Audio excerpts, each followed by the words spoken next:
Buckle up as I refute Wes Huff and Christianity in this video. I was Christian for many years until I learned that Christianity is just a man-made religion created by the Romans. That the Gospel of Mark is the earliest gospel. I'm fine with that for argument's sake. But you mentioned that you did not think that Jesus was portrayed as divine in Mark's gospel, and that's where I think you're fundamentally incorrect. In fact, I would argue that Mark's gospel portrays a more divine Jesus than even John's gospel, which you... How can Jesus be more divine in Mark than in John? Is divinity a process of growth? When Wes says that Jesus was more divine in Mark than John, he's conceding that Jesus was not fully divine in either Mark or John. You said is the development to the later gospels where Jesus is really human early on and then he becomes this divine figure. I'm going to prove you wrong by going chapter by chapter through the book of Mark, okay? I don't know who Wes thinks he's proving wrong, but I will prove Wes wrong on every point he makes in this video. So Mark chapter 1, John the Baptist makes straight the path for who? It's Jesus. He's saying that Jesus is Yahweh. In verse 11, after Jesus is baptized, a voice from heaven calls out and says, "This is my beloved Son, in whom I am well pleased." If Jesus is God, who was the guy in the clouds? Does God have a father? Can God be a son? Greek philosophers are simply misquoting and misapplying a Hebrew text to their Greek ideology. Mark chapter 2, no one can forgive sins, and yet that's exactly what we see Jesus doing. And Jesus, what does he do? Does he correct them, saying, no, I'm not God. I'm doing this by the power of God. In verse 10, Jesus says, "So you may know the Son of Man has authority to forgive sins." He told the paralytic man to rise, take his mat, and go home. According to Numbers 23:19, God is not a man or a son of man. So again, we just have Greek philosophers that are misquoting and misapplying Hebrew scriptures to their Greek philosophy. If Jesus had a mortal mother and a deity father, that makes him a demigod. Demigods are fictional characters, just like satyrs or minotaurs. In the last couple verses of chapter 2, Jesus calls himself the Son of Man again, and Christians seem to be completely oblivious to this title, which completely disqualifies Jesus to be a son of God. If Jesus had a man for a father, then he was not the Son of God. Jesus says the Sabbath was made for humanity, not humanity for the Sabbath, and the Son of Man has authority over the Sabbath. So what he's saying is that the Sabbath day is not some rule from God that oppresses people, but that humanity is supposed to benefit from a day off from work. Jesus is just giving his interpretation of what the Sabbath is. He's not saying, I am God and I'm changing all the rules. Mark chapter 3, Jesus casts out demons by his own power. He's talking about having authority to do this to Satan. They're accusing him of casting Satan out by Satan. He's saying, no, I have the power to both tie Satan up and plunder his house. That is a prerogative that only God has. Verse 15 says the 12 apostles had authority to cast out demons. Were they 12 gods instead of 12 apostles? If the police have a warrant to enter a strong man's house, this doesn't make the police gods. It just says they have authority to enter the strong man's house. In the Jesus mythology, Jesus receives authority from his Father. And Mark does not say that Jesus cast out demons by his own authority. Wes just lied about that. In verse 35, Jesus said, "Whoever does the will of God is my brother, sister, and mother." In Mark chapter 4, Jesus calms the storm. Who then is this that even the wind and the sea obey him?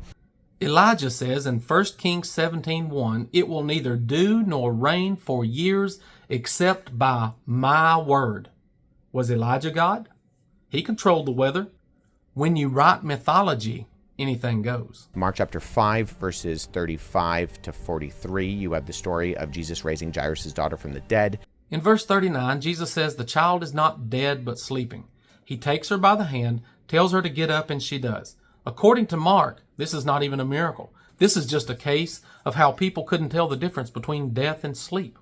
In verse 6 of the same chapter, a demon asked Jesus, "What have you to do with me, Jesus, Son of the Most High God?" If Jesus is the Son of the Most High God, that means he is not the Most High God. Mark chapter 6, Jesus walks on water. And Job chapter 9, verse 8, it says that it is God alone who stretches out the heavens and does what?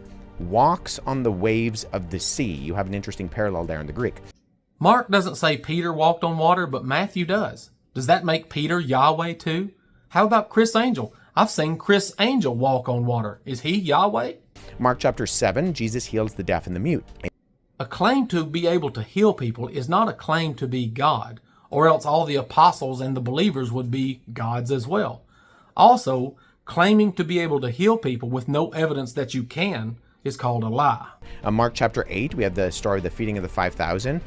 Mark certainly says Jesus could work miracles, but working miracles is not a divinity claim, or else Moses and Elijah and the apostles would be making claims to divinity as well. Later in the same chapter, verses 31 and 38, Jesus calls himself the Son of Man again, indicating he's not divine. He says he's going to die and then come back in the glory of his Father. God cannot die, and God does not have a father. Chapter 9, then you have the transfiguration. And who is Jesus seen on the mountain with? It's Moses and Elijah. Now, there are only two people in the Hebrew scriptures who climb up on a mountain to commune with God. Moses in Exodus 24 and Elijah in 1 Kings 19. It's almost like Wes can't read. It says, a cloud overshadowed them, and a voice came from the cloud that said, "This is my beloved Son, hear ye him." Then Moses and Elijah disappeared and only Jesus was left. So the man in the cloud is saying that Jesus is the one they should listen to instead of Moses and Elijah. Mark is not calling Jesus God. Jesus is called the Son of Man and the Son of God, neither of which is a divinity claim. Now I could go on chapter by chapter. And so could I. Neither Mark nor any other part of the Bible teaches that Jesus is the one true God. Jesus was a Roman demigod created by Greek philosophers in response to Jewish rebellions. This is why you are told to listen to Jesus instead of Moses and Elijah. The authors of the New Testament Christian mythology were just creating a myth to replace Judaism. But what this all does is it culminates at Mark 14 with Jesus and his trial. At Jesus' trial, they ask in Mark 14:61, "Are you the Christ, the Son of the Blessed One?" And Jesus replies, "I am, and you will see the Son of Man sitting at the right hand of power, coming from the clouds of heaven." Being called a Messiah is not a God claim. Neither is being called the Son of Man or the Son of God.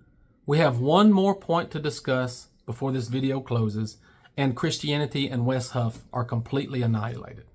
He's quoting Daniel chapter 7, verses 13 to 14, where it says the divine Son of Man who... Hold up, Wes. It does not say the divine Son of Man. You added the word divine because it supports your agenda, and that is dishonest and shameful. It says one like a Son of Man went before the Ancient of Days. Is the divine Son of Man who rides on the clouds of heaven and is given dominion, glory, and kingship over all the nations. And it says that this reign of this Son of Man will last for an everlasting period of time. It will never pass away.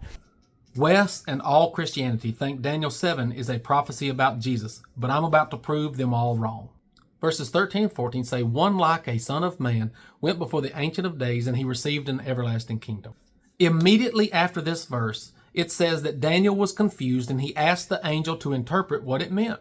The angel told Daniel that the four beasts were four kings that would rise out of the earth, but the saints of the Most High would receive the kingdom. Not Jesus, not a Messiah, not one person, not a God-man. The saints of the Most High were the ones who would receive the eternal kingdom. Verse 22 says it again. It says, when the Ancient of Days came, judgment was given to the saints of the Most High to possess the eternal kingdom. Verse 27 says it again. It says, the everlasting kingdom will be given to the people of the saints of the Most High. So the one like a Son of Man who receives the kingdom are the people or the saints of the Most High. That's what the interpretation of the dream is. It is not one person who receives ultimate everlasting kingdom. It is humanity, sons of men, regular human who possess the kingdom forever. Daniel 7 is not a prophecy about Jesus at all. Greek philosophers simply interpreted it according to their agenda. Unfortunately, it's all mythology anyway. None of it means anything. The Bible is an evil book of lies, and humans just use religious mythology to control and manipulate other people. I assume Wes is a good person with good intentions. He's just wrong about Christianity and the Bible. I set people free from the tyranny of religious lies and indoctrination. I hope you will let me help you escape the lies. If you want the truth, then like, follow, and share this video.